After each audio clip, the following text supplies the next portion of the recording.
Assalamualaikum warahmatullahi wabarakatuh. 3, 2, 1, go. Oke pemirsa, teman-teman semua, kesempatan kali ini kita ngobrol-ngobrol lagi, berbincang-bincang lagi seputar atau tema-tema yang bermanfaat. Oke, kali ini membahas tentang nabung cerdas. Oke guys, kita kedatangan teman kita Mbak Yunia.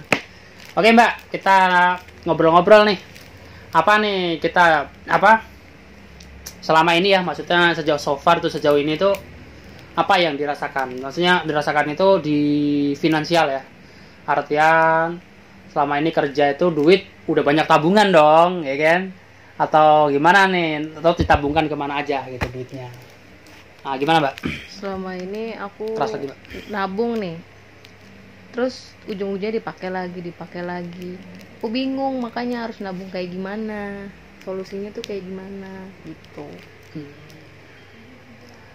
Jadi nabung nih kan, dapat gaji sebulan, tabungin, masukin ke rekening gitu ya. Ujung-ujungnya hilang, dipakai lagi, gesek lagi, ya kan, pakai internet m-banking, bis lagi, nanti nunggu lagi gajian ke depan gitu ya. Iya. Ya gini Mbak, sebenarnya memang kita nggak salah sih ya, karena kan kita kebutuhan ya, cuman kita hanya harus bisa memanage gitu, maksudnya mengatur kebutuhan kita yang sifatnya benar-benar keperluan kita urgent, atau hanya sekedar keinginan yang ya sekunder gitu, atau yang tersier gitu ya. Kan ada satu kebutuhan itu kan kebutuhan premier, sekunder, tersier gitu kan, kebutuhan atau ya sekedar iseng-iseng bahkan gitu kan. Kalau lihat e-commerce gitu kan, lihat-lihat barang ada ada diskon, atau kita main klik aja gitu. Akhirnya kan kebeli. Nah itu kita itu harus menyikapi dengan bijaksana. Supaya apa sih menyikapi bijaksana? Sekarang kita masih muda nih, masih produktif gitu ya. Nah ketika kita masih produktif, kita juga itu harus cerdas gitu Mbak. Untuk apa sih? Untuk menabung, karena nabung itu penting banget. Penting untuk kapan Mbak? Nanti di saat kita waktunya usaha, atau waktu kita nanti usia tua gitu kan. Nah itu penting kita punya tabungan gitu loh. Nah salah satu tabungan tuh begini, ada kalau kita nggak terlalu pandai menyimpan uang gitu, mending 50% lah gaji kita atau yang kita alokasikan ya. 50% itu kalau gaji itu kan, contoh gaji kita UMR, kebutuhan kita mungkin 1 juta ya, 1 bulan itu kita taksir misalkan 1,5 juta gitu kan ya, masih adalah 22 juta gitu ya. Nah 2 juta itu kita mesti bagi 2 gitu, ada yang dimasukkan ke rekening, ada dibelikan logam mulia Mbak. Nih contohnya ini guys. Nah logam mulia ini penting banget. Keuntungannya apa sih? Keuntungan kalau kita bicara benefit ya, kita membeli logam mulia itu contoh nih, saya beli tahun 2017 itu 1 gramnya pada tanggal 11/4. Jadi tanggal 11 bulan 4 ya, di 2017 itu kalau nggak salah ya, itu harga 591.000 per gramnya. Nah pada waktu segitu kan saya belikan, ada yang beli 10 gram, ada yang beli 5 gram juga ada waktu itu ya. Memang kadang-kadang kalau saya kebutuhan mendesak banget ya saya gadein sih. Nah 1 gramnya itu 591. Dan tahukah sekarang Mbak, sekarang berapa? Di tahun 2020 bulan November ini, atau ini tanggal 17 ya, berapa itu? Tahu nggak berapa? Tadi saya cek itu 980. Wow. Jadi antara berapa tahun tuh? 2017, 2018, 2019, 3 tahun. Itu segitu gitu. Maksudnya dalam artian kalau kita nabung di logam mulia, itu tuh nilai rupiah kita tuh naik gitu loh. Jadi ketika kita beli waktu itu 591, nah sekarang nilai rupiahnya 1 gram itu 980. Bahkan 980 itu sempat mengalami penurunan loh di bulan November ini ya, beberapa kali turun gitu Mas itu.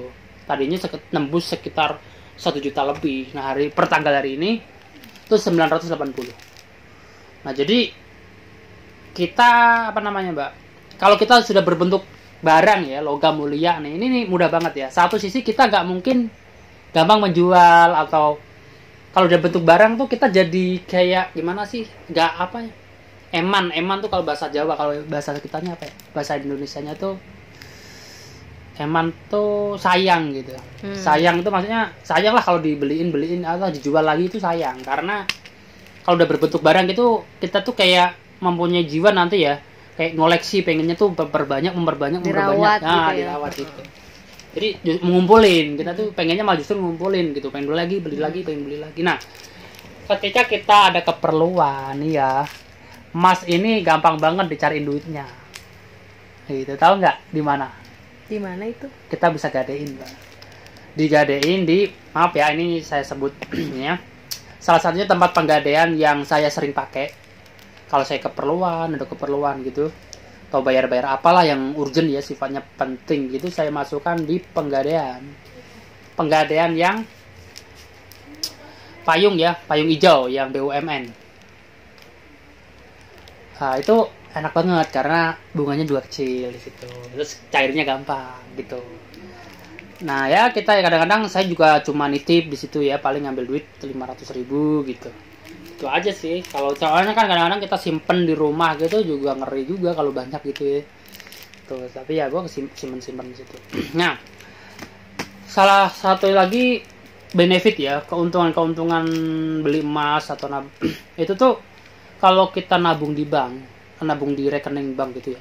Itu kan nilai inflasi, Mbak. Jadi rupiah itu kan mengalami inflasi per tahunnya kan. Jadi kayak contohnya inflasi itu gini. Nilai berkurangnya nilai mata uang itu gitu. Contohnya misalkan gampangnya gitu ya. Motor nih pada tahun 2017 misal. Harganya 10 juta motor A gitu. Nah, di tahun 2020 itu motor udah nggak dapet tuh 10 juta.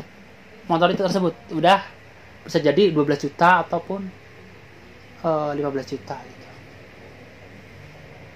Nah, jadi nilai